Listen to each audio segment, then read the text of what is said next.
Well, our special guest today is historian Dr. Christopher Reynolds. His book is called What a Capital Idea! Australia, 1770 to 1901.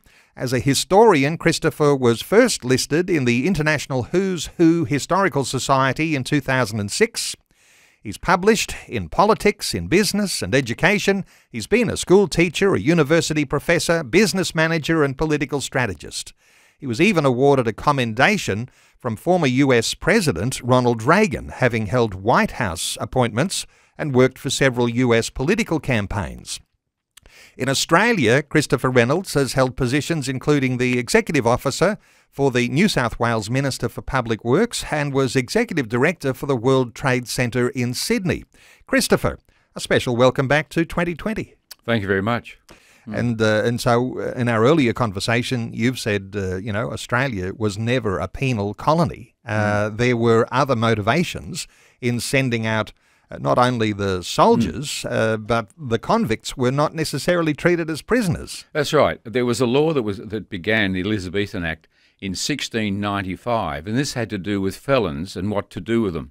But someone pointed out, and I went and had a look, Ephesians 4:28 says, if he is a thief, let him be given labour, that then you can translate it, that he might be reformed from his ways, or that he might learn to give to others. And it is quite possible that this verse out of Ephesians became the basis of that law, because when they looked at the deprivation of England, the law actually said if he is a thief, get him out of the country, give him a second chance at life and give them labour. And that is exact. So they put them on the hulks when people were sentenced to transportation, because they were not sentenced to incarceration. You couldn't put them in jail. So they'll put on labour camps, and eventually they're sent to America and Australia to serve out their time as labourers. Christopher, in your book, you say, and we're reflecting on that time in England, where there's revival conditions under John Wesley and the amazing things he did in that 18th century, and sending off these convicts to Australia, Arthur Phillip being the first governor here. But you say that no king was going to spend millions of pounds sending felons to the other side of the earth to start a military base. There's got to be some good reasoning in that, because that actually makes sense, doesn't it? How do you describe that to people? Well, you have picked on an immense topic. What was actually happening, if I can summarise it briefly. After the 7-Year War and the war between Americans and the French, which involved what we call the American War of Independence, the French and the English settled the war with one paragraph to do with the Americans that had really nothing to do with their ongoing wars. But both countries were in severe debt, with something like $250 billion each. So they decided to do an economic pact and we'll do some trade. But France turned to Holland and did an alliance. Now, why? Because the Dutch had the Dutch East India Company with 400 ships travelling back and forth across Asia. They had money and were looking for investments. So in came the Dutch money into France, and France took it to build up their navy. And that's what got the English excited, because the French were looking east and they were looking at the British East India Company, who were becoming petrified that a war was about to start. So here's the thing that people don't realise. We hear this term terra nullius and we go, oh yes, what's that about? Well, terra nullius was a description under international law, and it was described, without me actually reading something, what it said was, we, the countries of Europe, recognise that there are places that if you're going to take them over, you've got to do it by conflict. But if a place is terra nullius, nobody lives there, and this is what it should look like, if you're going to go and claim that land, it can't be just a military base. You have to settle it, and you have to work that land for it to be recognised. So again, it wasn't any good for England to send down a few battleships to take on the French and La Perouse and splinter a few ships. It wasn't any good for them to set up a military base. They had to form a colony. The big conflict was, if you just go and send convicts, where would you get free settlers that are ever going to go out there with the convicts? But remember that these convicts were on misdemeanor crimes. It was like community service. And so that was the decision to be made. So it was actually to do with forming a settlement. Oh, Let me even jump context. The context of the world, the Western European world, was the Industrial Revolution. What was the British East India about? An extension of the Industrial Revolution, resources. Today, why are we in China? The Industrial Revolution, cheaper manufacture. It's still going on. Well, in 1788, it was Australia's turn.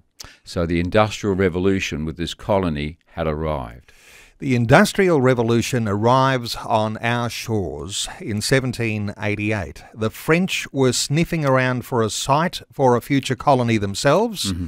As you say, there was some negotiations going on and a little bit of controversial, there's a letter or a deal between the French and the Dutch, I think you said. Yeah, an alliance. Yeah. An alliance. So when convicts were sent to our shores in Australia, they were not here to be a prison, but to be a labour force. Exactly. A labour force. Exactly right. And Philip was given permission to let them free as soon as possible.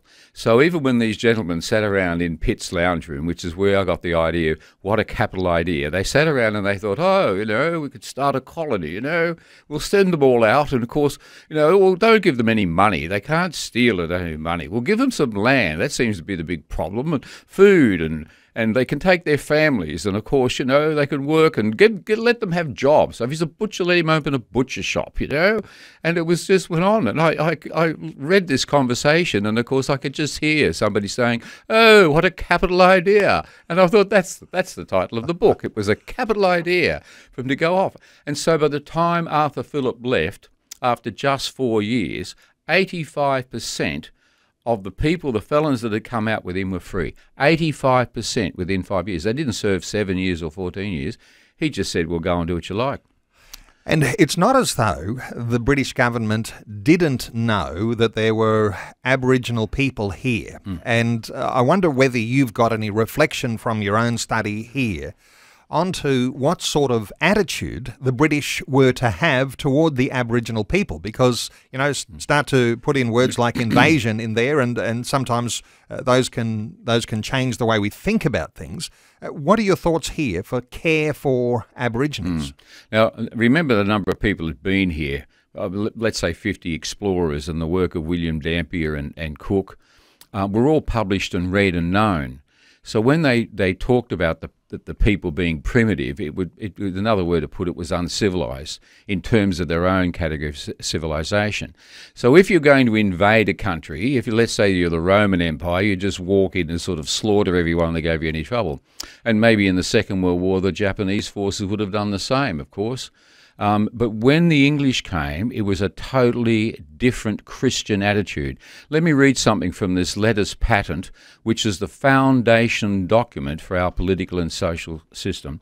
The King writes, "You are to endeavour by every possible means to open an intercourse with the natives and to conciliate their affections, enjoining all our subjects to live in amity and kindness with them.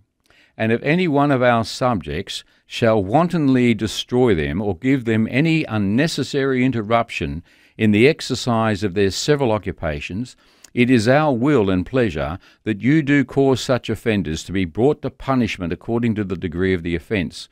You will endeavour to procure an account of the natives, inhabitants in the neighbourhood of the intended, and give a report of the state and how we may continue to intercourse with them." There is no suggestion whatsoever of an intention to invade or hurt, but to care for in that Letters Patent. So as the colonies grew, the government was to identify the needs and to provide for the Aboriginal people. That might have all sorts of things that might come to mind for people now. Thanks so much for joining us on 2020. An absolute pleasure.